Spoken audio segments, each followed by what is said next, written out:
This unassuming plant can survive at scorching temperatures, thrive in dry, poor soils, feed people and animals, and even be converted into bioenergy.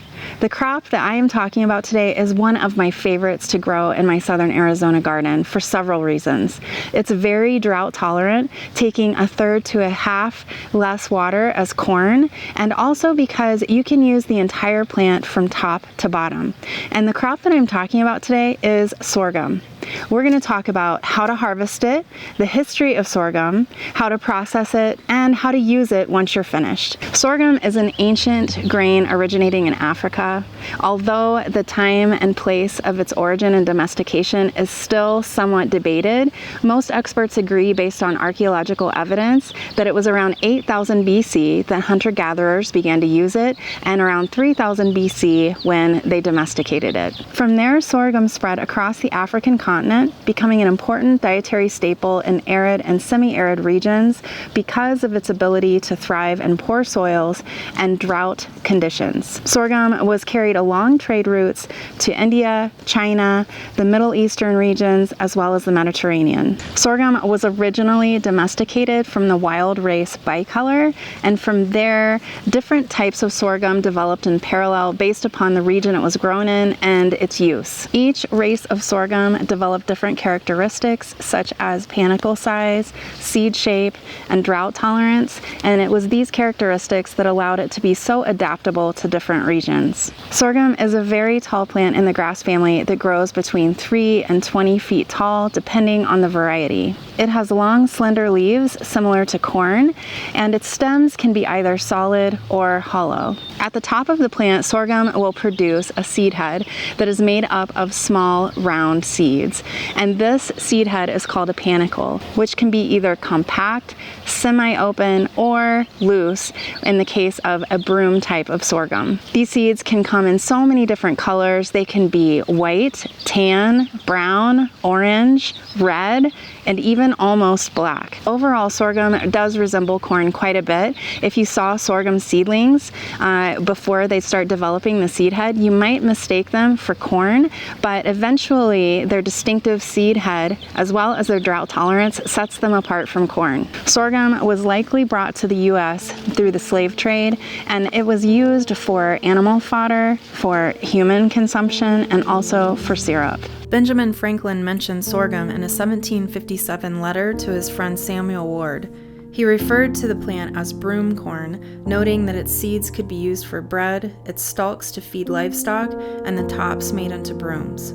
In the United States, sorghum became important both as a livestock feed and as a sweetener before cane sugar became widely available. Sweet sorghum became an important crop in the southern United States during the 18th and 19th centuries, especially in areas where sugarcane could not grow. Farmers valued it for its stalks, which contain a naturally sweet juice that could be extracted through crushing and then boiled down into a syrup, a staple sweetener in households and local markets. Because sweet sorghum is drought tolerant and grows well in marginal soils, it offered a reliable source of sugar in regions with unpredictable or low rainfall, making it especially important for small-scale and subsistence farmers. Beyond providing syrup for cooking and baking, it was sometimes fermented into alcohol and used as animal fodder, adding to its versatility. While it never competed with sugarcane on the global market, sweet sorghum influenced local economies by keeping sweetener production within rural communities, reducing reliance on imported sugar and molasses, which was an expensive luxury that many couldn't afford at the time.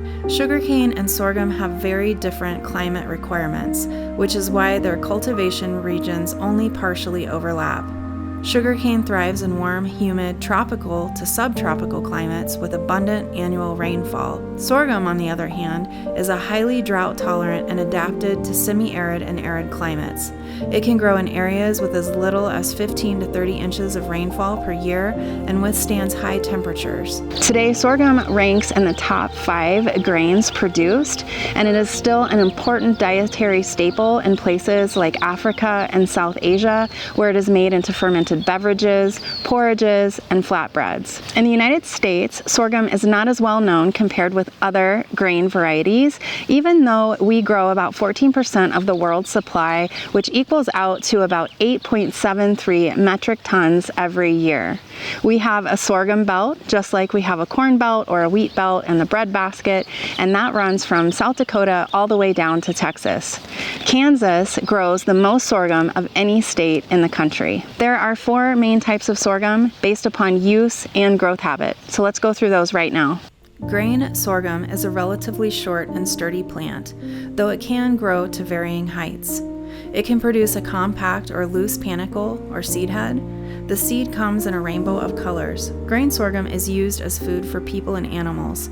The lighter seed varieties are preferred for use in flours because consumers expect these products to be lighter in color. Forage sorghum grows up to 15 feet tall and provides abundant foliage used as fodder for livestock. Sweet sorghum generally has a medium height with juicy, sugar-rich stalks used for sweet syrups and for the production of biofuels and some chemicals. Biomass sorghum is the tallest of all sorghum types, often growing up to 20 feet in a single season.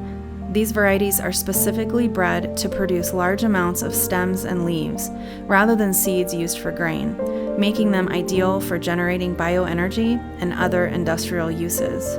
If you like to feed wild birds, you've probably seen Milo listed on the bag of birdseed. Sorghum is often referred to as Milo in certain parts of the U.S., but both Milo and sorghum are the same thing. Sorghum may have picked up that name from a type of sorghum introduced and cultivated in the U.S. around 1880, and the name stuck. For the last few years, I've been growing the Gila River Kanya variety of sorghum. It is a sweet sorghum variety that can be used for making syrups, which is exactly what I do with it. And I'm going to show you that later on in the video, how I harvest and process and make that syrup from the sorghum that I grow in my garden. This sweet sorghum has a deep, rich molasses flavor. I purchased the seeds from Native Seed Search, and they got their original seeds from the Gila River Reservation, and they grow it out periodically and offer it for sale on their website. So if you would like to get your own seeds, you can get those on their website. They will either ship or you can pick them up if you're local. I have been growing this for several years now, as I said, and every year now I save the seeds and I grow it again in my garden. This is the only type of sorghum that I grow, so I know that the seeds are going to give me exactly what I'm expecting next year if I save the seeds this year. My last harvest of sorghum was really good, enough for me to make a couple of jars of syrup, and I was researching at the time how best to process the sorghum. Originally, people would use big sorghum presses that would crush the canes and produce the juice from the sorghum canes, and that juice was then boiled down into a thick syrup, much like they do with maple syrup. But when I was looking at the presses, they were about $600, and I just cannot justify that much money for the small amount of sorghum that I grow every year. So I decided to use the boiling method. And I'm going to talk about the boiling method next. I'll show you exactly what I did, the steps involved, and how much syrup I ended up with. And this was a really fun process, although pretty time consuming.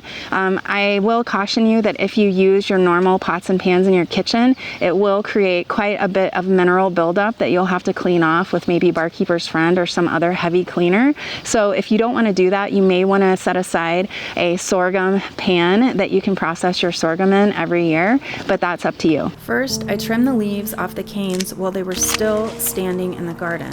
It was much easier to do it in the garden, and it kept the mess outside. Next, I cut the seed heads off the tops of the canes. I saved some of these for seed to plant next season and some to feed the birds. Next season, I'll try popping some like popcorn and some for grinding into flour. Next, I cut the canes. The stalks were so woody that I had to use my loppers to cut them.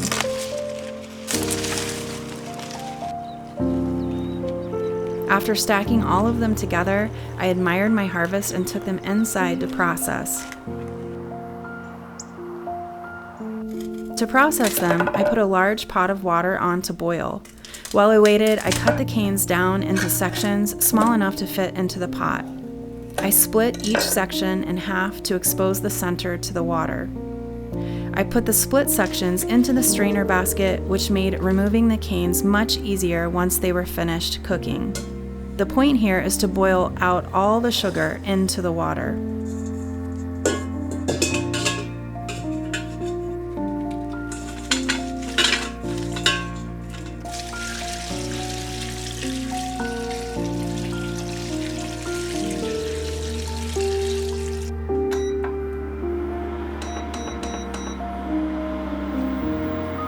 You will know when all of the sugar has left the canes by taking one and biting it, but be careful, they're hot.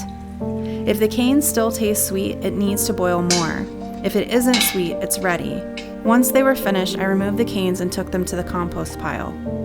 I continued to boil the sugar water until it condensed down into a syrup. I ended up with 2 jars of very rich, dark syrup. It tastes a lot like molasses.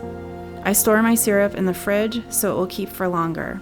If you're wondering how to use sorghum syrup once you get it finished, you just simply use it like you would molasses or maple syrup. I put it in recipes as a sweetener, I drizzle it over oatmeal, I use it as a syrup on my pancakes, or even over yogurt just as a light sweetener. So it's up to you how you want to use it. I've never tried making a pecan pie with sorghum syrup, but I think that would be really fun, and that is something I might experiment with over the Thanksgiving holiday this year. I recently made some blue corn pancakes with some locally grown and purchased ground blue corn, and they were so delicious, especially with the sorghum over the top. And I thought this was a really special breakfast because most of it was grown right here in southern Arizona, so that was really fun to be able to utilize those products. If you're interested in seeing how I made those blue corn pancakes with the sorghum syrup, I made a video about it that I will post a little later this week so that you can check that out and see if you want to try that for yourself. I hope you've enjoyed this part cooking class, part history lesson, and part garden chat. If you like this kind of educational video, please let me know in the comments below so that I can keep making those for you if you do enjoy them. I'm Kara from So Arizona. Thank you so much for watching. Until next time, happy gardening.